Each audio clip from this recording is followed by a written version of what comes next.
Chapitre 23. Savoir porter le coup final. Le moment est venu. Il est clair que votre victime vous désire, mais elle n'est pas encore prête à le reconnaître, ni surtout à le prouver. Adieu galanterie, gentillesse, coquetterie. Le moment est venu de porter impromptu le coup final. Ne lui laissez pas le temps de supputer les conséquences. Faites monter la tension entre vous jusqu'au conflit, afin que l'acte décisif paraisse en être la résolution, accueillie avec grand soulagement. Si vous hésitez, vous aurez l'air de penser à vous-même, et non de ne pouvoir résister à ses charmes. Ne faites jamais l'erreur de vous retenir ou d'attendre poliment, respectueusement, que votre victime vienne à votre rencontre. Il s'agit de séduction, que diable, pas de diplomatie. Il faut que quelqu'un passe à l'offensive, et ce quelqu'un, c'est vous. L'orgasme suprême. Valmont, le fameux trousseur de jupons, avait séduit la jeune et vertueuse présidente de Tourvel en lui faisant croire que pécheur repenti, il était en passe de se convertir à la vertu. Le jour vint enfin où, bouleversée par l'aveu de son amour, elle exigea qu'il quitte le château où ils étaient tous les deux reçus comme invités. Il partit donc. Mais de Paris, il l'inonda de lettres où il exprimait sa passion dans les termes les plus intenses. Elle le supplia de cesser, et de nouveau il obtempéra.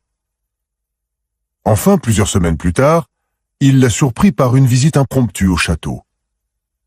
En sa présence, la jeune femme rougit, baissa les yeux et trahit une grande nervosité. Autant d'indices qui la troublaient. De nouveau, elle le pria de s'en aller. Il lui demanda ce qu'elle avait à craindre. Il avait toujours fait ce qu'elle lui avait demandé. Il ne s'était jamais imposé auprès d'elle. Il garda ses distances, et peu à peu, elle se détendit. Elle cessa de quitter la pièce quand il entrait, et osait même le regarder en face. Quand il lui proposa de l'accompagner en promenade, elle ne refusa pas. Ils étaient amis, lui dit-elle. Elle lui donna même le bras pour marcher. Un geste purement amical. Un jour de pluie, ils ne purent sortir ensemble comme d'habitude. Il la rencontra dans le hall au moment où elle ouvrait la porte de sa chambre. Pour la première fois, elle l'invita à entrer. Elle semblait détendue. Valmont s'assit à côté d'elle sur un canapé et lui parla à nouveau de son amour pour elle. Elle protesta faiblement. Il lui prit la main, elle se laissa faire et s'appuya contre son bras. Elle le regarda et il se sentit presque défaillir. C'était un regard tendre, amoureux. Elle tenta de prononcer quelques mots, sa voix tremblait, puis s'effondra soudain dans ses bras, en larmes. C'était un moment de faiblesse. Valmont n'en profita pas. Les sanglots de la jeune femme devinrent presque convulsifs. Elle le suppliait de l'aider, de quitter la pièce avant que l'irréparable n'arrive. Il s'exécuta. Le lendemain matin, une surprise l'attendait au réveil. Madame de Tourvel avait quitté le château au milieu de la nuit, prétextant une maladie soudaine, et était rentrée chez elle. Valmont ne la suivit pas à Paris. Il se mit à veiller tard et cessa de se poudrer, afin que sa mine défaite soit bien visible. Il se rendait quotidiennement à la chapelle et errait autour du château l'air lugubre. Il savait que son hôtesse correspondait avec la présidente, qui apprendrait ainsi son état. Il écrivait alors à un prêtre qu'il connaissait à Paris et lui demanda de transmettre un message à la présidente de Tourvel. Oui, il était prêt à changer définitivement de vie, mais il voulait la revoir une dernière fois afin de lui faire ses adieux et de lui rendre les lettres qu'elle lui avait écrites. Le religieux arrangea le rendez-vous, et c'est ainsi qu'un jour, en fin d'après-midi, Valmont se trouva de nouveau en tête-à-tête avec la jeune femme dans une chambre, chez elle, à Paris. La présidente de Tourvel était manifestement dans tous ses états. Elle n'arrivait même pas à le regarder en face. Ils échangèrent quelques amabilités, puis Valmont éclata. Elle le traitait avec cruauté, vraiment. Elle était donc décidée à faire son malheur. Eh bien, puisqu'elle le voulait ainsi, tout était fini. Il ne se reverrait plus jamais. La jeune femme se défendit. Elle était mariée, elle n'avait pas le choix. Valmont se radoucit et s'excusa. Il n'était pas habitué à éprouver des sentiments aussi violents, expliqua-t-il. Il n'arrivait pas à garder son sang-froid. Il ne la dérangerait plus désormais. Et il posa sur une table les lettres qu'il était venu rendre. Madame de Tourvel s'approcha. La vue de ces lettres éveillait des souvenirs tumultueux qui l'affectaient profondément. Elle croyait que Valmont avait de lui-même décidé de renoncer au libertinage, fit-elle observer avec aigreur, comme si elle lui en voulait de l'abandonner. « Eh bien non, répondit-il, c'était à cause d'elle, parce que son exemple l'avait aiguillonné. » Soudain, il fit un pas vers elle et la saisit dans ses bras. Elle ne résista pas. « Femme adorable, lui dit-il, vous n'avez pas d'idée de l'amour que vous inspirez. Vous ne saurez jamais jusqu'à quel point vous fûtes adorée et de combien ce sentiment m'était plus cher que mon existence. Puissent tous vos jours être fortunés et tranquilles. Puissent-ils s'embellir de tout le bonheur dont vous m'avez privé. » Il la lâcha alors et s'apprêta à partir. « Non, écoutez-moi, » dit-elle vivement en saisissant son bras. Il fit volte-face et leurs bouches s'unirent. Cette fois, Valmont n'attendit pas davantage. Il la souleva et la déposa sur une ottomane, et il se mit à la couvrir de baisers en lui murmurant son bonheur. Sous cette avalanche de caresses, elle abandonna toute résistance. « Je ne puis plus supporter mon existence, qu'autant qu'elle servira à vous rendre heureux. Je m'y consacre tout entière. De ce moment, je me donne à vous, et vous n'éprouverez de ma part ni refus, ni regret. » Elle tint parole, et les espérances de Valmont furent comblées. Les plaisirs qu'il tira d'elle furent les plus intenses qu'il connut jamais avec aucune de ses autres conquêtes. Interprétation. Valmont, héros des liaisons dangereuses de Choderlos de Laclos, a identifié au premier coup d'œil plusieurs des traits de caractère de sa victime. Elle se montre timide et nerveuse.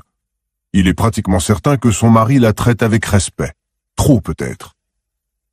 Malgré son intérêt pour Dieu, la religion et la vertu, c'est une passionnée, sensible à l'attrait d'une aventure et à l'attention flatteuse de cet ardent soupirant. Personne n'a jamais suscité en elle pareil sentiment, pas même son mari, car elle intimide tout le monde avec son apparence de pruderie. Valmont amorce donc sa séduction de façon oblique. Il sait que Madame de Tourvel est secrètement fascinée par sa mauvaise réputation. En feignant d'envisager de changer de vie, il suscite en elle le désir de le convertir, désir qui est inconsciemment celui de l'aimer. Une fois qu'elle s'est ainsi imperceptiblement ouverte à son influence, il flatte sa vanité. Elle ne s'est jamais sentie désirée en tant que femme, et c'est plus fort qu'elle, elle ne peut que goûter son amour. Évidemment, elle lutte et résiste, mais cela ne fait que prouver la profondeur des émotions qu'elle ressent. L'indifférence est ce qu'il y a de plus dissuasif en séduction. Valmont prend son temps. Et comme il ne fait pas de coup de force, quand bien même il en a l'occasion, il donne à la jeune femme un faux sentiment de sécurité et prouve qu'il sait être patient. Cependant, lors de cette prétendue dernière visite, il sent qu'elle est prête. Faible, égarée, plus effrayée de perdre cette sensation irremplaçable d'être désirée que de souffrir les conséquences de l'adultère. Il lui fait une scène pour la bouleverser encore plus, lui restitue dramatiquement ses lettres et fait encore monter la tension d'un cran par une fausse sortie spectaculaire. Quand elle le saisit par le bras, il sait que le moment est venu. Alors il frappe comme la foudre, sans laisser le temps à sa proie de douter ou de changer d'avis. Mais sa passion a l'air d'être le fruit de son amour, et non d'un vil désir. Et après tant de résistance et de tension, quel plaisir que de s'abandonner enfin. La conclusion apporte ainsi un immense soulagement. Il ne faut jamais sous-estimer le rôle de la vanité, en amour et en séduction.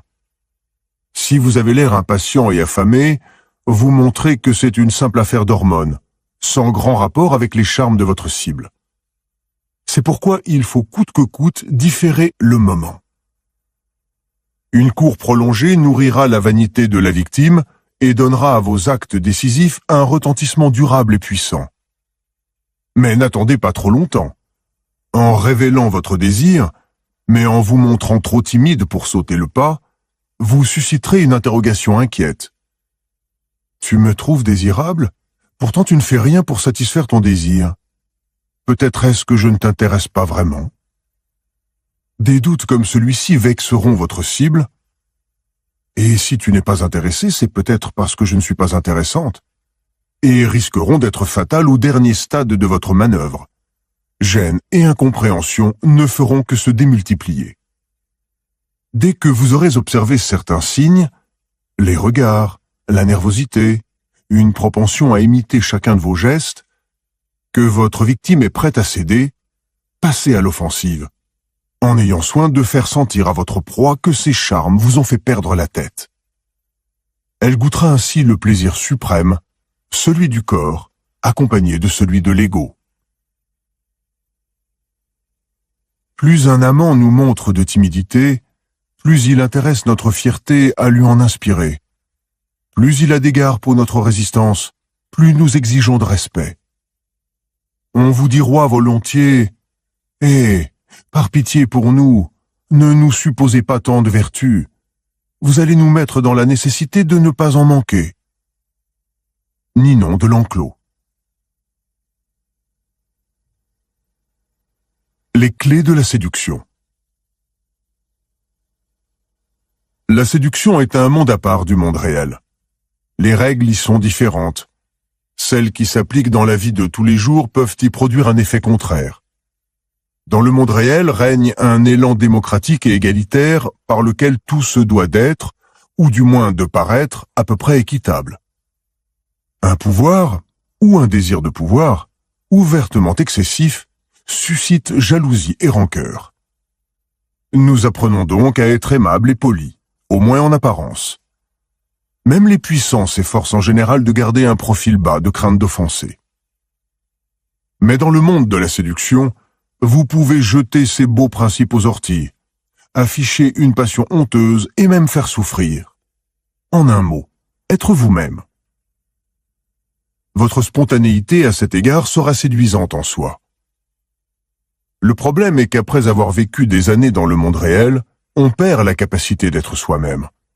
On devient timide, humble, trop poli. Il vous faut donc ici extirper toute fausse modestie et revenir au naturel de l'enfance. Et la qualité la plus importante à restaurer, c'est l'audace. Personne ne naît timide. La timidité est une défense. Car si nous ne prenons jamais de risques, si nous ne tentons jamais rien, nous n'aurons jamais à subir les conséquences de l'échec, pas plus que du succès. En se montrant gentil au point de passer inaperçu, on ne blesse personne. On est même considéré comme aimable, voire angélique. En vérité, les timides sont souvent des nombrilistes, obsédés par ce que l'on pense d'eux et pas angéliques le moins du monde. Quant à l'humilité, si elle est parfois utile en société, elle est rédhibitoire en séduction. Il faut certes pouvoir se montrer angélique et humble parfois, comme un masque que l'on porte. Mais en séduction, bas le masque. L'audace est tonifiante, érotique et indispensable pour arriver à ses fins. Utilisée correctement, elle signale à votre cible qu'elle vous a fait perdre votre sang-froid ordinaire et qu'elle a le droit d'en faire autant. Tout le monde meurt d'envie de défouler les aspects réprimés de sa personnalité. Au stade ultime de la séduction, l'audace élimine toute gêne et hésitation. Pour danser, il faut un meneur et un suiveur. Le premier prend les initiatives, l'autre se laisse guider. La séduction n'est pas un jeu égalitaire, une convergence harmonieuse. Se retenir de conclure par peur d'offenser conduit à la catastrophe, de même que vouloir partager le pouvoir par souci de correction. Et ce n'est pas de politique qu'il s'agit ici, mais de plaisir. Que l'homme ou la femme s'en charge, peu importe. mais l'audace est nécessaire. Si ce sont les égards pour l'autre qui vous retiennent, consolez-vous en vous disant que le plaisir de celui qui s'abandonne est souvent plus grand que celui de l'initiateur. Dans sa jeunesse, l'acteur Errol Flynn était d'une audace incontrôlable. Incapable de se tenir, il eut souvent des ennuis. Il se montrait trop entreprenant avec les femmes qu'il désirait. Pendant ses voyages en Extrême-Orient, il s'intéressa à l'érotisme tantrique, une pratique dans laquelle l'homme s'entraîne à retenir l'éjaculation afin de prolonger l'acte sexuel, rendant plus intense le plaisir des deux partenaires, et appliqua ce principe à ses entreprises séductrices. Il apprit à réfréner son audace naturelle et à différer autant que possible l'aboutissement. Si l'audace est indispensable, son excès n'est cependant pas à recommander, car alors, au lieu de séduire, elle effraie. Il faut être capable de ne s'en servir qu'à bon escient. Comme dans le tantrisme, le plaisir gagne en intensité à être retardé. Dans les années 1720, Louis-François Armand de Vignerot du Plessis, duc de Richelieu, s'enticha d'une duchesse d'une beauté exceptionnelle, que tous désiraient, mais qui, quoique fort coquette, était beaucoup trop vertueuse pour prendre un amant. Le duc prit son temps. Il se lia d'amitié avec elle en la charmant avec l'esprit qui avait fait de lui le préféré du beau sexe. Un soir, un groupe de dames de la cour, dont la duchesse, monta à une farce, obligeant Richelieu à sortir de sa chambre du palais de Versailles dans le plus simple appareil. Leur petit complot réussit, et ces dames purent le voir détalé en tenue d'Adam, ce qui les fit beaucoup rire. Mais Richelieu se réfugia dans la chambre de la duchesse. Quelques minutes plus tard, il l'épia pendant qu'elle se déshabillait, et une fois les bougies soufflées, il se glissa dans son lit. Elle protesta, tenta d'appeler. Il lui ferma la bouche par des baisers, et elle ne tarda pas à se laisser faire. Qu'est-ce qui avait décidé Richelieu à agir avec pareille audace? D'abord, la duchesse l'aimait bien et le désirait même en secret. Certes, elle était loin d'en être consciente, et elle l'aurait encore moins exprimé, mais ce n'en était pas moins vrai. Ensuite, elle venait de le voir nu, et n'avait pu manquer d'en être troublée. Enfin, elle devait quand même avoir un peu pitié de sa déconfiture. Le duc de Richelieu, séducteur consommé, savait que cette combinaison de facteurs était idéale. Votre acte d'audace doit agréablement surprendre sans être totalement inattendu. Apprenez à reconnaître les indices prouvant que votre cible ne vous est plus indifférente. Son attitude envers vous aura changé, elle sera devenue plus souple. Ses mots et ses gestes feront écho aux vôtres. Tout cela mêlé d'un soupçon de nervosité et d'hésitation. Intérieurement, elle vous sera déjà acquise, mais elle attend que vous vous manifestiez. C'est le moment de porter le coup décisif. Si vous attendez que son désir affleure à sa conscience et qu'elle soit dans l'expectative, votre geste perdra le piquant de la surprise. Ce que vous souhaitez, c'est créer un certain degré de tension et d'ambiguïté, si bien que votre acte soit accueilli comme une véritable libération, tel un orage d'été. Ne calculez rien à l'avance, c'est impossible. Soyez à l'affût de l'occasion, comme le duc de Richelieu. Cela vous donnera tout le loisir d'improviser au gré des circonstances, renforçant l'impression souhaitée de vous être laissé emporter par votre désir. Si vous sentez votre victime dans l'attente d'une initiative de votre part, retirez-vous momentanément. Laissez-la s'endormir dans un faux sentiment de sécurité, puis seulement passez à l'attaque. Une jeune veuve vénitienne, raconte le nouvelliste du début du XVIe siècle Matteo Bandello, fut prise d'un désir soudain pour un bel aristocrate. Elle le fit inviter par son père dans leur palais pour parler affaires. Voilà qu'au beau milieu de la réunion, le père doit s'absenter. Elle propose au jeune homme de lui faire visiter la demeure. Sa chambre, lui déclare-t-elle, est la plus splendide du palais. Cependant, elle refuse de l'y laisser entrer. Il insiste évidemment pour la voir, elle finit par y consentir.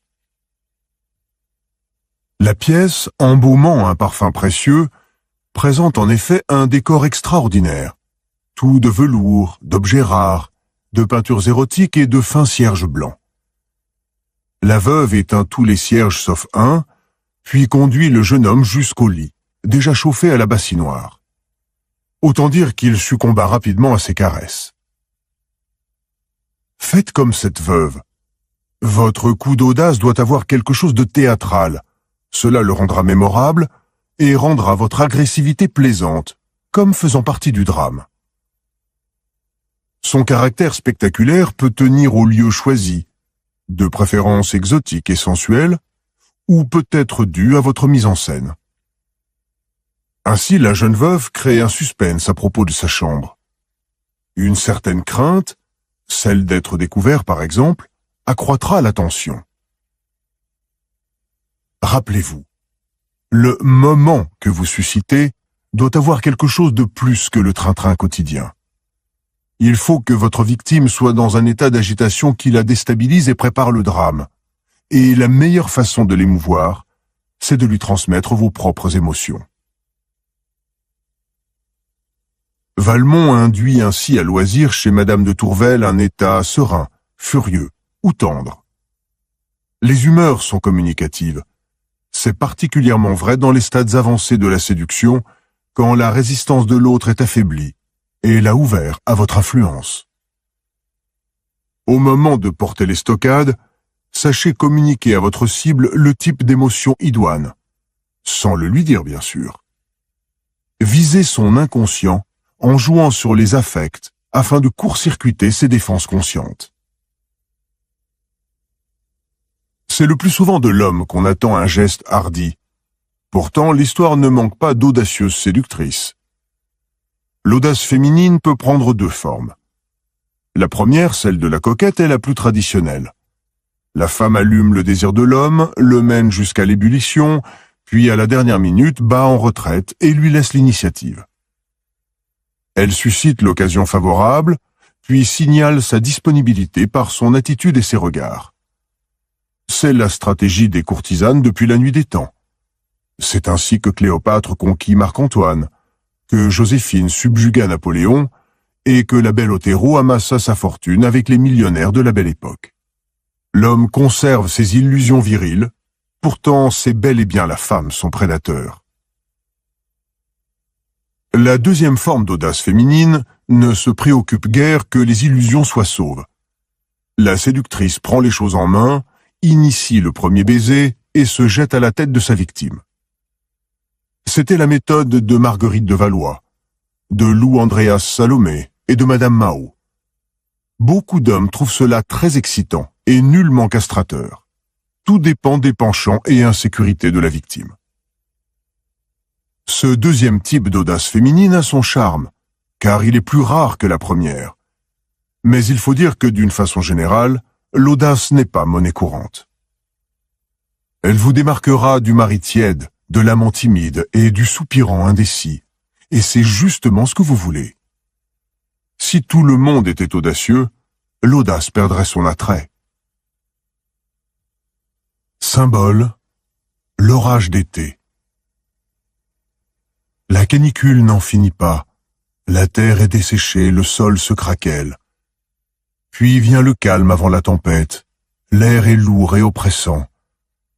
Et voilà que le vent se lève par rafales et que les éclairs zèbrent le ciel, à la fois excitant et terrible.